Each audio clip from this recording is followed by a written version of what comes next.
All right. Hello, everyone. Welcome. We'll get underway very shortly. Welcome.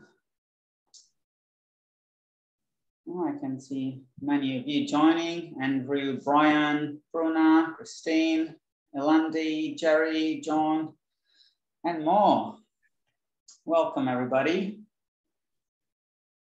Just wait a few more seconds. Allow everybody to jump on this awesome webinar, and we'll get started very soon. All right. Welcome again. My name is Giovanni Ferrante. I'm the marketing manager for CIPS in the ANZ region, and it's my pleasure to be your host for today's special session. So special that I even pulled out a shirt out of the wardrobe, something I haven't worn in a very long time. I hope you appreciate that, given it's a blistering 35 degrees day in Melbourne yet again. Loving it though. So welcome again. We're in for a real treat with today's webinar. Before we get started with the formal proceedings, I'd like to acknowledge the traditional owners of the land from where I'm dialing in from, and that's the land of the Wurundjeri, Woi-wurrung and Burrunung people of the Kulin Nation. And I'd like to pay my respect to their elders past and present, and extend that respect to all Aboriginal and Torres Strait Islander people on the call with us today.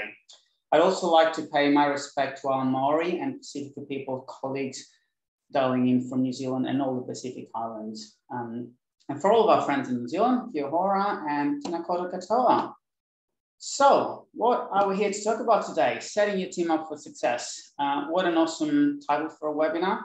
We will be touching on a number of stuff, including some of the latest trends in procurement and supply management, some of the key factors that will help you navigate disruption, not just the pandemic, but a lot of the disruption that typically business and procurement teams have to face on a regular basis, effectively manage your risks, all sorts of risks, new and old, and ultimately build a brighter future for your team and deliver greater value for your organization. So, and it all starts with understanding where your strengths and weaknesses are. So today, my colleague, Kamel Pavan, who heads up the business solution teams responsible for all the interaction effectively with our CIPS corporate clients, will walk you through all the things that I mentioned before. But a few housekeeping issues, as we always do. The webinar has been recorded, and you'll have the ability to re-watch it and share with your colleagues and friends, and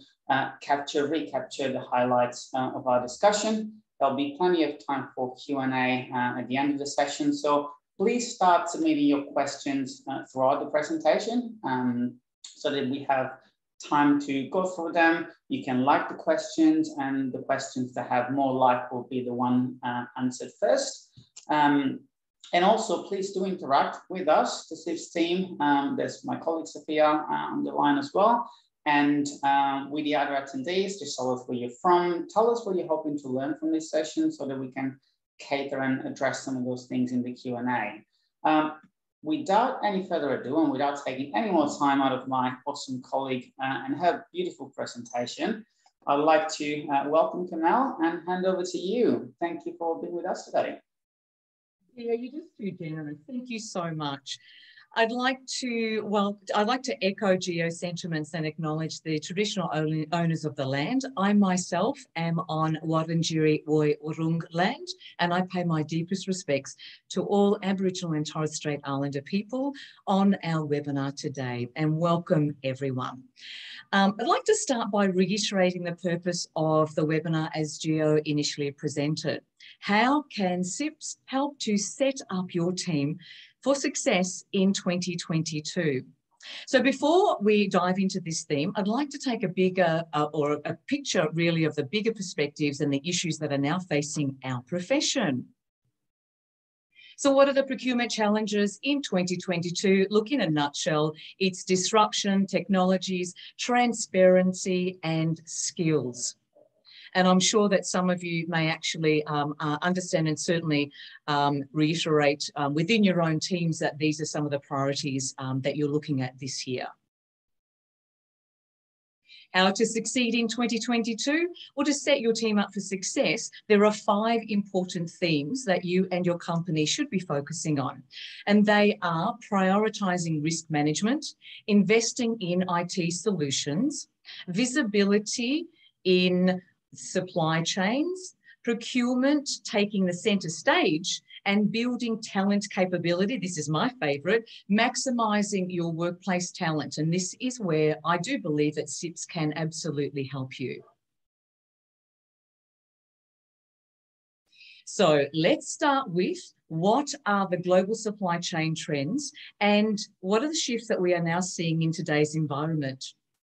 We see the evidence in many, many industries that the pandemic has disrupted supply chain. Do long, lean supply chains work? Should we source more locally? Companies need to spread their risk further. Procure for resilience rather than placing so much emphasis on cost. Collaboration within sectors, and that's with your competitors and suppliers. Now, you've probably heard this term, I'm sure, in the last 2 years. We are all in this together. There's some really great examples in the construction sector around pulling together to ensure that there is an availability of supply that remains consistent, especially around lockdowns. Create more empathetic relationships with your suppliers. You know, in this virtual world, now we've seen each other's pets, houses, families, children. That's had a huge impact on our own personal relationships. Try and think about creating more empathetic relationships with your suppliers in the virtual world. That would be a really great uplift for you. So where possible, more face-to-face time, that actually creates greater value, and communication needs to be stronger and more frequent. The need for agility is more prevalent than ever before, as is having contingency plans. And sustainability will always be important, even more so in our beautiful, fragile planet, that we do need to look at how to build back better in a post-COVID world.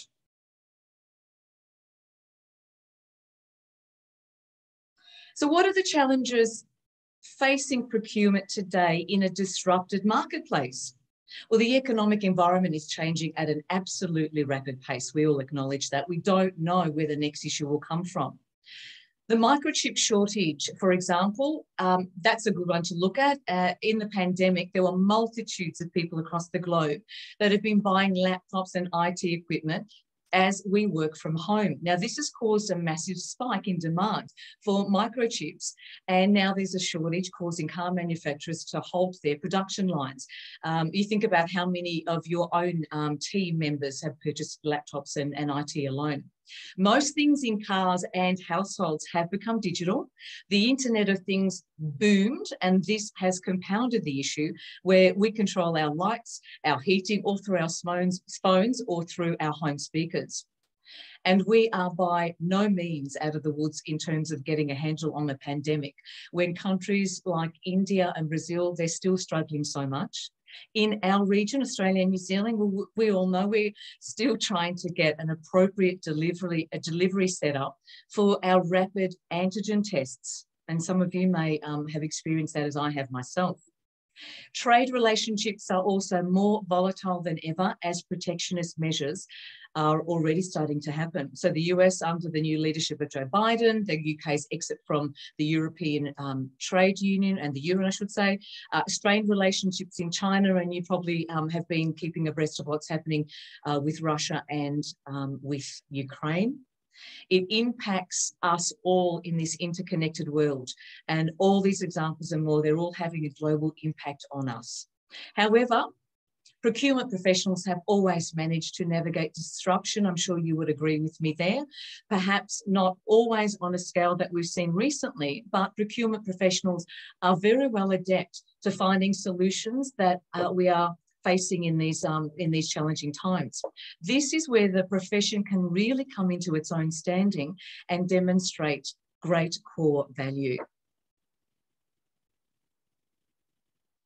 So what is your organisation's approach to risk changing and certainly handling your risk, but in particular with all the risk changing and mitigation at the moment?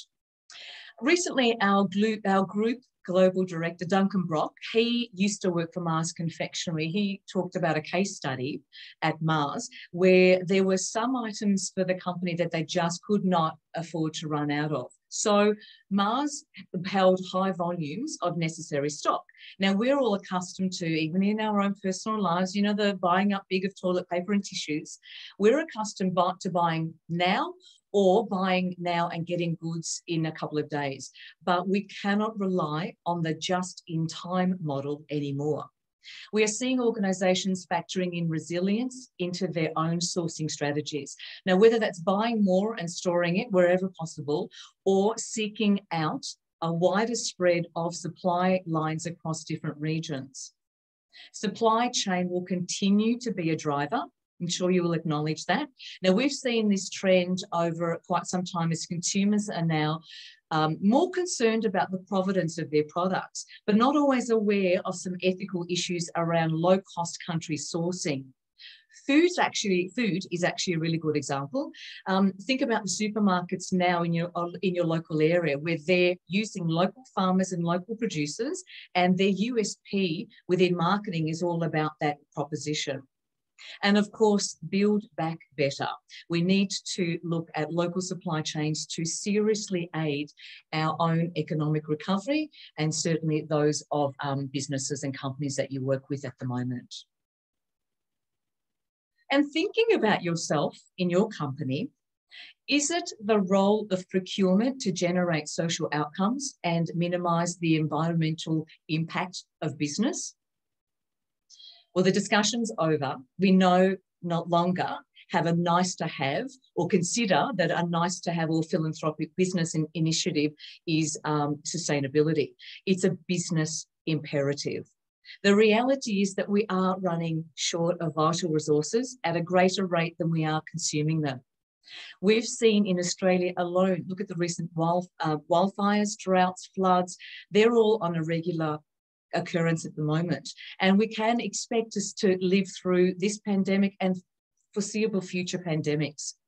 We need to have appropriate suppliers to partner with. This is becoming so vital for us, as is collaboration with competitors. Have a little think about that. Some issues are just too big for us to tackle in isolation. We need to perhaps look at a joint effort. As I said before, we're all in this together.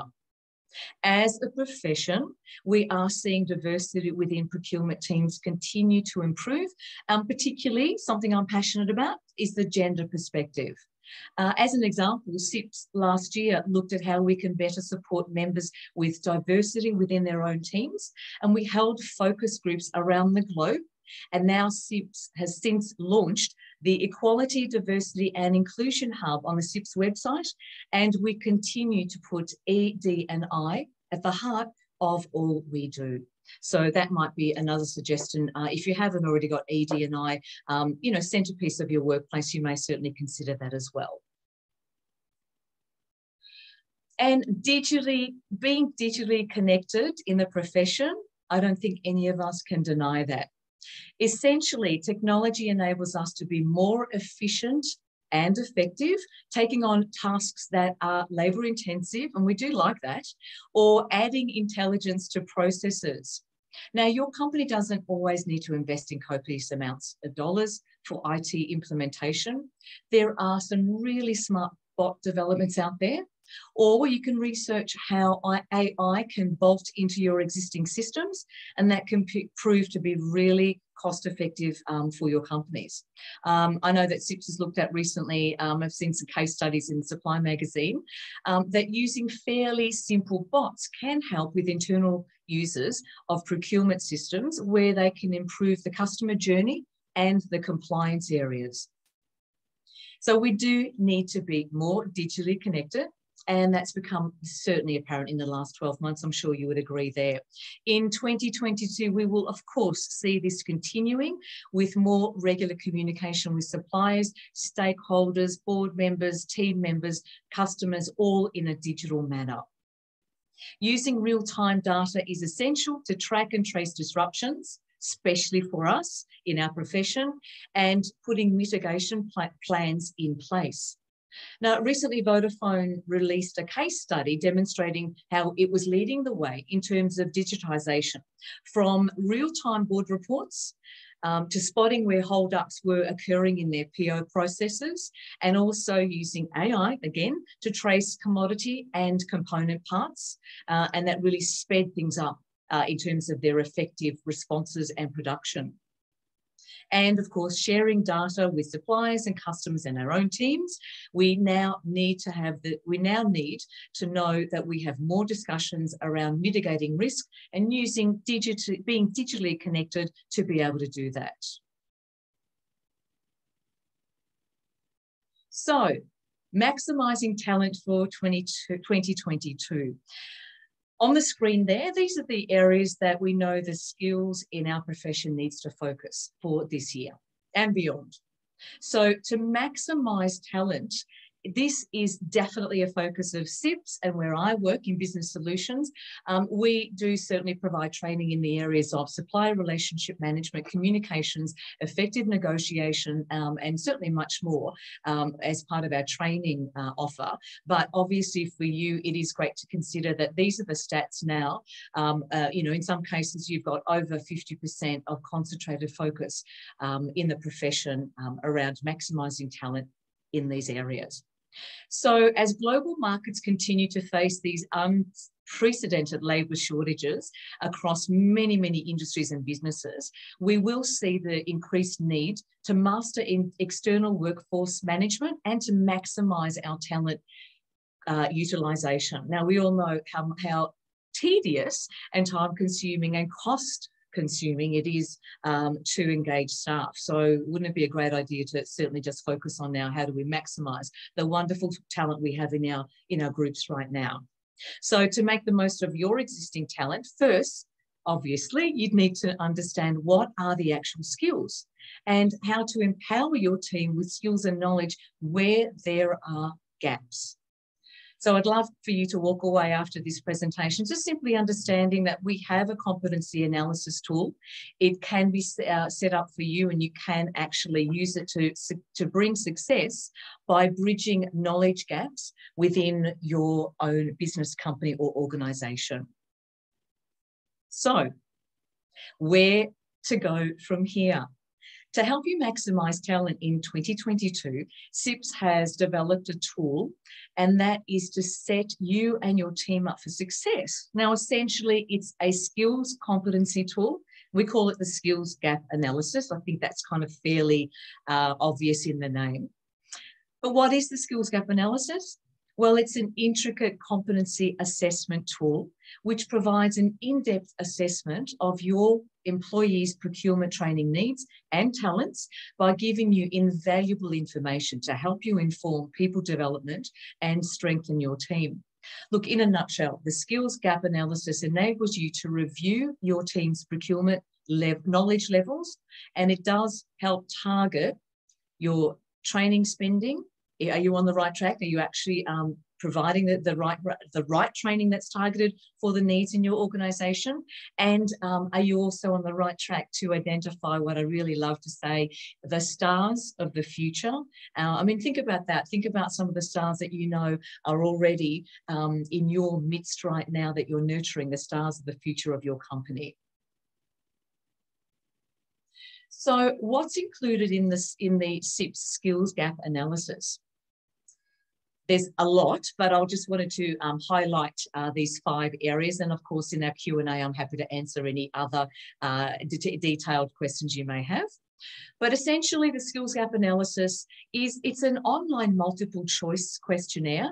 It has 132 specific questions, and that actually is the IP of CIPS. We've spent a lot of time and effort in this diagnostic tool, making sure that the questions are very much specific, but they all are integrated into the complexity of the diagnostics tool. It takes about 2 hours, maybe maximum 2 hours to complete. So you can kind of understand it is quite a thorough analysis that we're drawing out. The questions in the skills gap analysis are actually based on the 11 themes and competency levels of the CIPS global standard in procurement and supply, and that we can certainly share with you on our website what are the 11 themes and also what is the CIPS global standard for our profession. The output of the skills gap analysis competency tool is that there is an assessment, and that's the guide for employers of the strengths and of the development needs across your teams. So again, think about it, as Gio's just mentioned, how many of you actually have structured development plans for your teams this year? The skills gap analysis, it's around a 10-page report, which I will explain, but it also includes easy to read charts and graphs all around the personal reports for your individuals that provides a structure for your personal development team. And I'll also say you also do receive a group report, and the group report is really essential because it measures and benchmarks where your company sits in terms of the global sector, in terms of the industry, and also it actually does clearly measure and graph it and chart around your skills need for the individual team members. I wanted to put an investment in here up front simply because I think, you know, hand on heart, I think this is very reasonable to let you know up front that CIPS does believe in setting your teams up for success, and developing the skills gap analysis tool, we have, as you can see, kept the cost as extremely affordable. Essentially, the individual skills gap analysis candidate report, as I said, it's around 10 pages. It's $200 ex GST, is same for New Zealand dollars. I haven't converted that. I'll just say it's the same amount. And also the group report is 80 Australian dollars ex GST. New Zealand the same, around $80.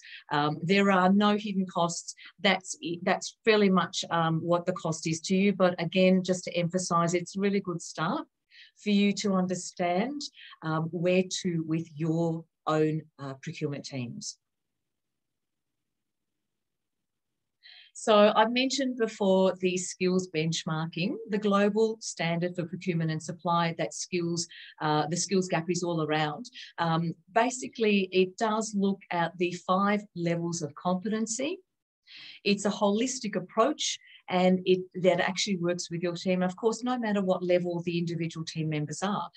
We've structured it so that it starts with tactical, then moves to operational, managerial, professional, and advanced managerial. So essentially, all of the 132 questions will be able to get a great diagnostics as to where your individual team level of competency lies using these 5 levels of competency of the actual role under the profession of procurement and supply.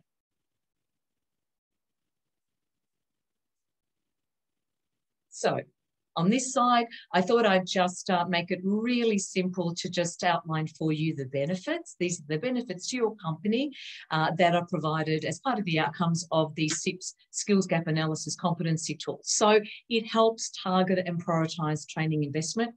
It can certainly assist benchmarking for comparison, industry-wise, sector-wise, and also global-wise, plus within your own teams for a baseline for improvement, reviews the technical knowledge levels, identifying real talent, you know, those superstars, stars and superstars for the future in your team.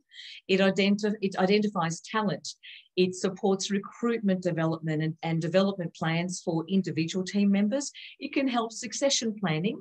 It can also prioritise where you need recruitment or uplift, if you like, capability uplift, and it does evaluate training requirements and the impact that training can certainly have, the positive impact they can have on your individual team members and your company in general. So this is how we do believe this is how CIPS can assist to set up your team for success in 2022.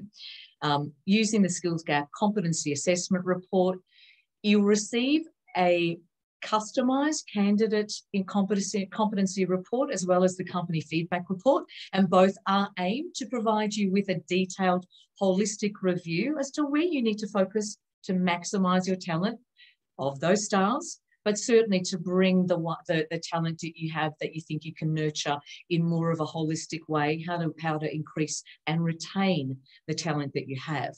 Look, in a nutshell, the report includes a comprehensive scoring system incorporating individual responses to each question and theme, and then applying that with a combination of algorithm-based calculations. It's part of our IP diagnostic. A thorough indication of current competency levels of individual team members. Also, the group report that does cover, again, a reflection of the team members' capabilities. An analysis of detailed results for the team members that do help identify your own development needs, and also the personal development and what we call the CPD, the continuous professional development hours that you need to maximise yearly your own personal talent and growth in the profession. And of course, again, these activities are certainly aimed to maximise your wonderful talent. So I'm actually nearing the end of my presentation now. I'm sure there'll be a few questions there. I'm happy to help if you need any further information or assistance regarding the talent competency uplift. Absolutely, please reach out. We are here to help. We're here to serve our profession. We love what we do. And as Gio said earlier, my name's Carmel Pavan and I'm the Business Solutions Manager, and under my area, skills gap analysis is really front and centre of the work that we do. So I'm going to say thank you so much for allowing me to present to you. I hope I've made some sense. Gio, I'll hand over to you now to kind of manage our Q&A session. So thank you very much. Well, thank you, Camille. That was very insightful. So thank you for sharing not all information about our own tools, but also providing some of the challenges and opportunities and trends happening in our profession. I thought that was a really nice introduction for the session. So we do have plenty of time for Q&A, so please do ask questions. Don't be shy. I'm going to start with one because it's a really interesting one. Often when you talk about development, you get asked, yes, but how does that work with HR? Can the HR team actually use the tool? Can they review it? Can they fit into the process? So can you elaborate a little bit on those dynamics, Camille? Absolutely, Jess. So some of the clients that I work with, well, if not a majority, to be honest, to some degree, they're either going to be a procurement manager or an HR manager or director or anyone in that team. So one of the things that that their clients have said how it's succeeded or has been successful in identifying gaps, in identifying the skills gap and maybe uplifting PDs, maybe looking at the individual's training requirements, building that into a development plan, reiterating and reevaluating the recruitment process. So, for example, there might be a need for more middle management.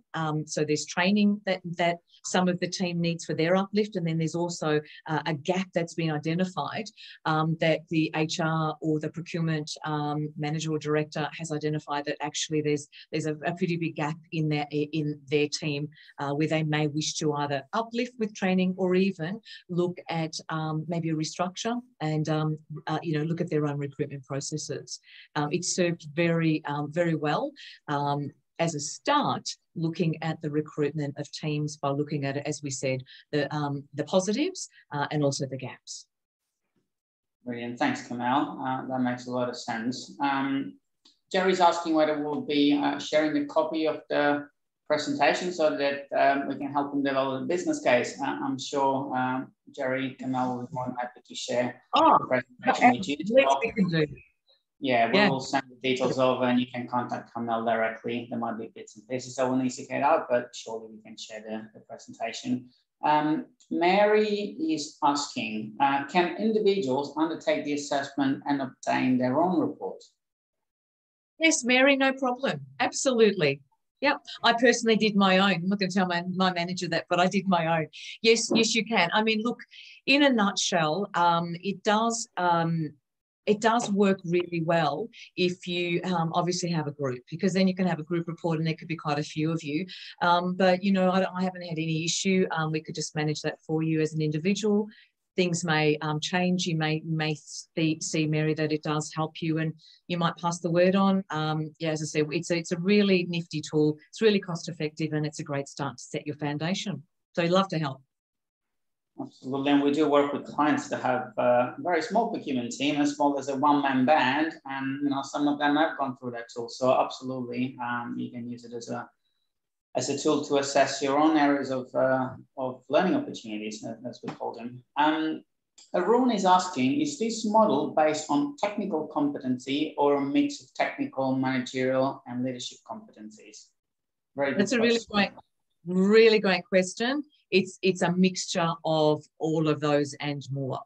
I didn't put in this slide all the 11 themes because there were themes and sub-themes and more sub-themes. I particularly remember, though, under technology, because that also a little bit of my background is in technology. A lot of areas in the technology question side of our competency tool, things like use of e-commerce, your knowledge, database systems, and a whole range of systems, AI, technology-based questions. So if you would like, maybe, Gio, we can provide that link, or just jump onto the website under the global standard and have a look at those 11 themes, and you can go through in greater detail. Again, I'm more than happy to provide you with the overall theme. So the questions, we can't, they're our USP, but the themes and some of the sub-themes, happy to help you so you can see what exactly we're measuring.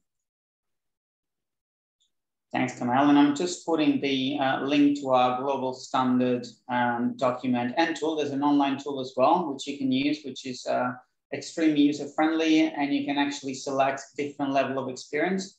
So the tools allows you to cater for not only your knowledge, but also your level of experience. So there are 5 levels, from effectively new to the professional all the way to advanced professional, that identifies the skill set at those different levels. And you can obviously look at the themes that Kamal alluded to. So I've put that link into the chat box. That's accessible for everyone. We'll also share it after the fact. So great to see this questions keep coming. So please keep them coming.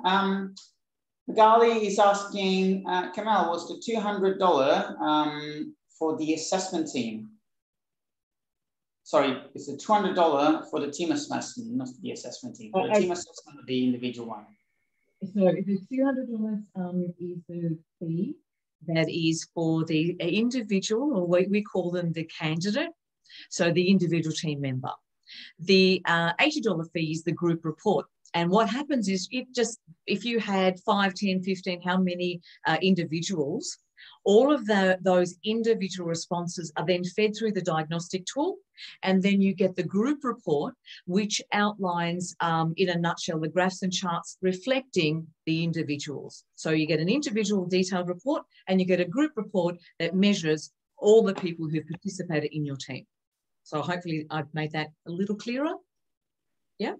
Yep. Again, we'll happily share the material after the presentation. Everybody that's registered, just so you have those information clearly articulated for you. Interesting question from Paul, one of our new student members. He's asking if the competency tool provides feedback on the CIPS recommended study material to prepare for exams. I don't know if you can answer that, Kamal.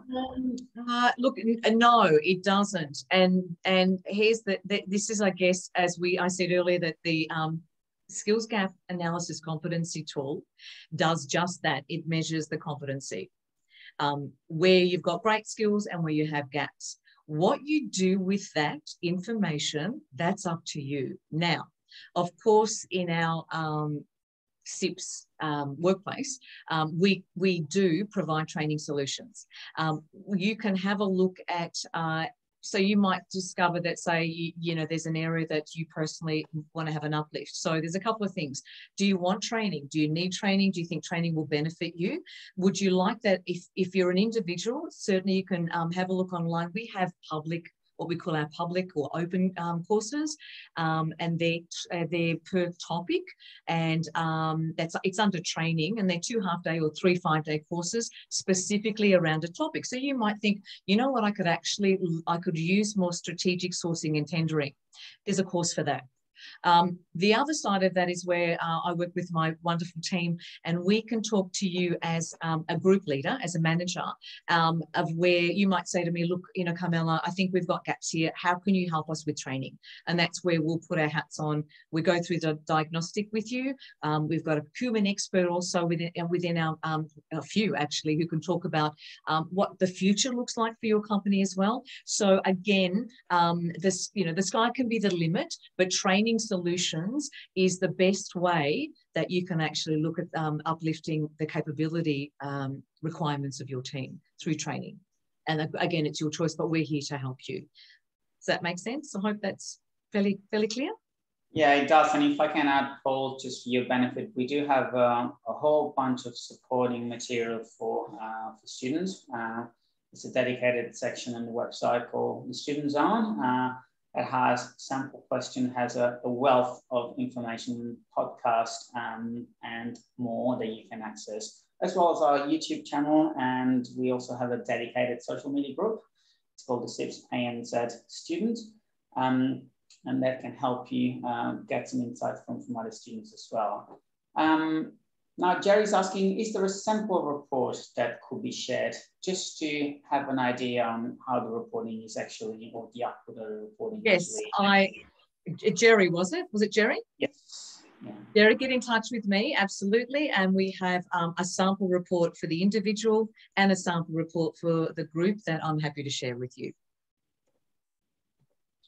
Brilliant. And we have another question coming from Andrew. He's asking, does the global standard for procurement and supply talk to and work with the United Nations Global Compact, supply chain sustainability, and the 10 principles of human rights, labor, environmental, anti-corruption, and so on? Well, I think that's a very, it's a great question. Gio, I know that you as marketing manager, you certainly have had quite a lot of involvement in just putting the communication out there of what CIPS is doing. Working with the United Nations, working as part of the anti-slavery abolishment, raising the standards of ethics. Everything we do, CIPS, is all around ethics and integrity in ethics. So we do have a lot of our management, global management, who do work in and around the United Nations and these areas. I'm certainly not the expert, but I think hand on heart that it's such an important part of what CIPS does that I do honour a lot.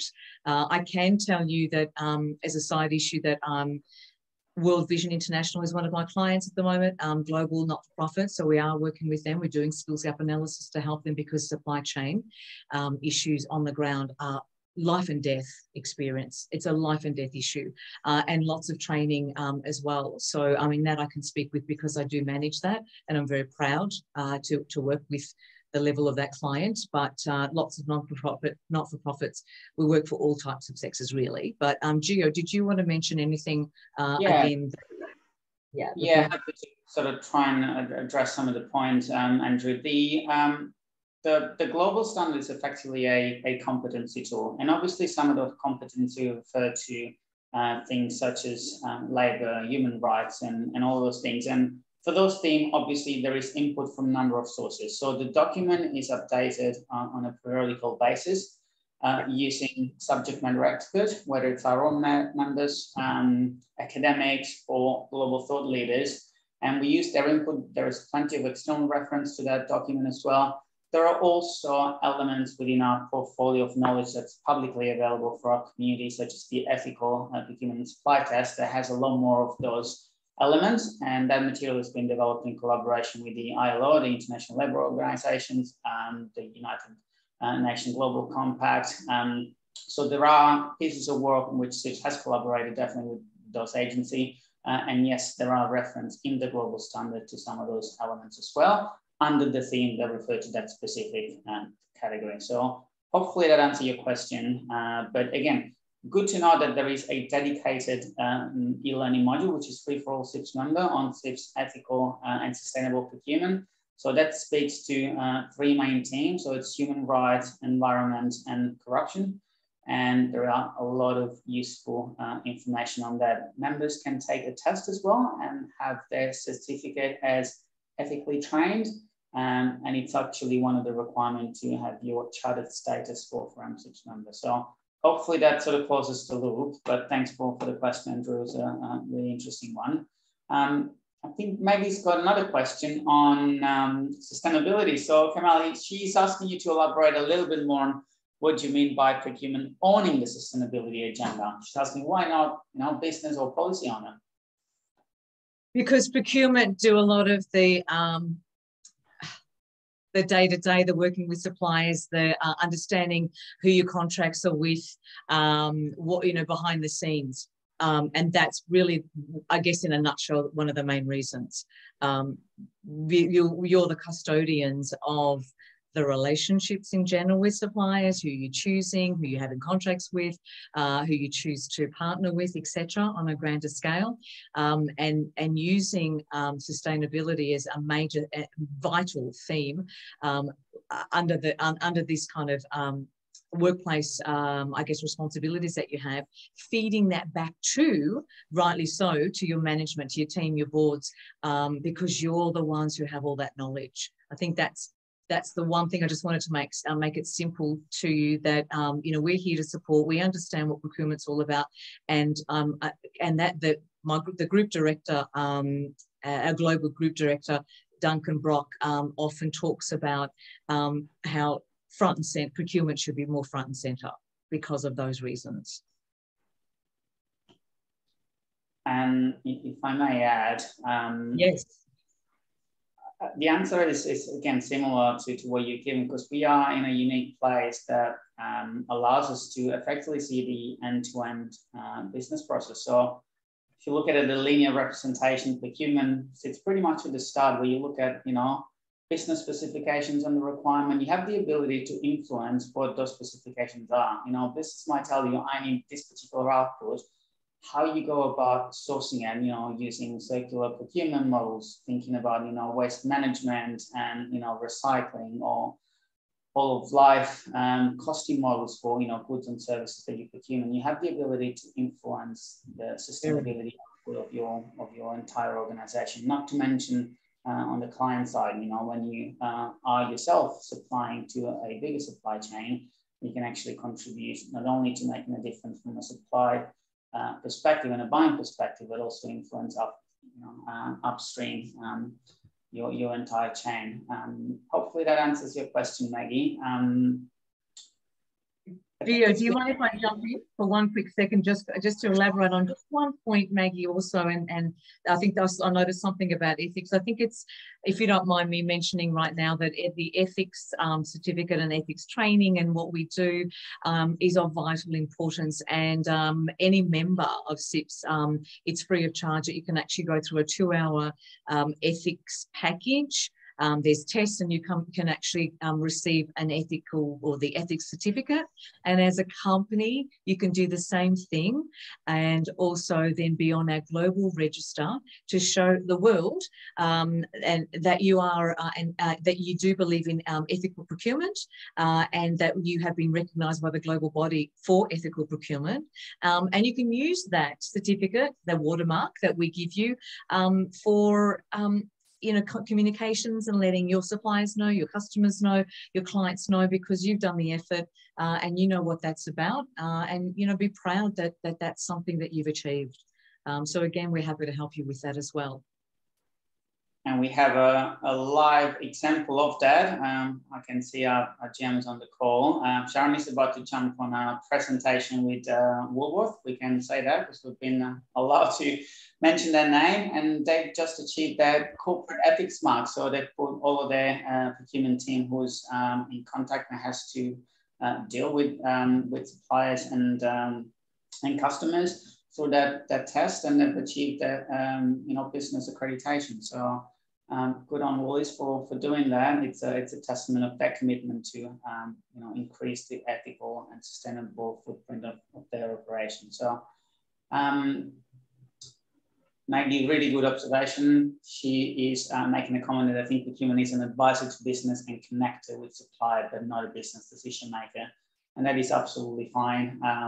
We don't necessarily need to drive decision, but if you can contribute and influence the decision to support a sustainability agenda, not necessarily set the agenda, that certainly works for the business as well. It's been a really insightful session. I'm going to do one last call for any more questions or comments from the audience. If there is none, I think we've had plenty of insights today. We can call it a day and grab the rest of the lunch break.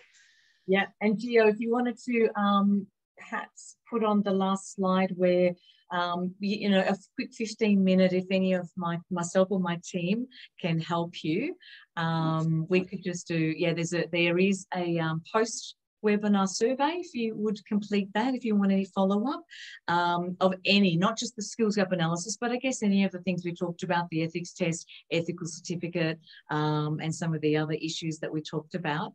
Book a 15-minute consultation. Hey, it's just a conversation, but could help you, and that's what we're here for. So, and I welcome to meet you as well down the track. So my email is there. It's my name, carmel.pavan@cips.org. Happy to help. So Gio, over to you if there's anything else. And I thank you again, and I wish you a most wonderful day. Thank you, Carmel. Nothing left to say. I want to thank you, everybody that's attended the session. It's been a really good discussion. I can see the chat was buzzing and a lot of positive comments. So thank you, Bruna. Thank you, Maggie. It's been really good to be able to share some insight with our members and get some feedback, because we're here to learn as well as sharing our own knowledge. So thanks again. I do encourage you all to fill that survey. It gives us an opportunity to better ourselves and provide you with more relevant content for you and information. And please do take up the opportunity to catch up with Carmel. It's a free catch up. Why wouldn't you? So, and we will be following up with the various individuals that have requested further information and sample reports and all of that. So thank you very much again, everyone, for joining us today. Happy Australia Day tomorrow. And we shall see you all to the next webinar. There will be another one coming hopefully towards the end of February, and we'll keep you in the loop. Thanks, everybody, and enjoy the rest of your day. Thank you.